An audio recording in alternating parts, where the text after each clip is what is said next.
ho amin'ny ady amin'ny tsy fandriam-pahalemana izay ihany dia isy nietsika izay ho tanterahany ireo vondrony ny mpitandro ny filaminana ka anatanteraka fisafona any amin'ireo faritra mafana amin'ny asan-jiolahy izay moa izy ireo.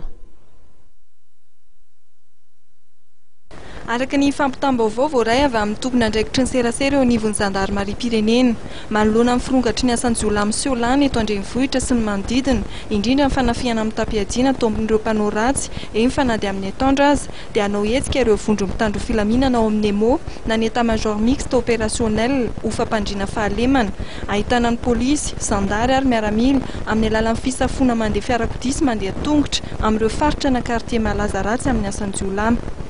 Nanamafy ny colonel Rakotomahana Florence, commande ny farim-piadidian'ny zandarmaria-pirenena Antananarivo sady lehibe ny EMO-fary fa tany-tandalàny Madagasikara ka tsy ekena azo vahana ireo mpanao ratsy koa mampitandrina an'ireo izay mbola mini fa tsy tsitsy azy ireo mitandro filaminana. Manaintana tranon'ny vahoaka ihany koa mitandro filaminana mba hiarasa amin'ny akaiky amin'ny fanomezam-baovao raha misy trangana fanafiana ka hiantso avy hatrany ireo laharana finday 119 ho an'ny Airtel ary 305 Airtel, Telma, Orange azona mitandro filaminana ho amin'ny vonjy taitra.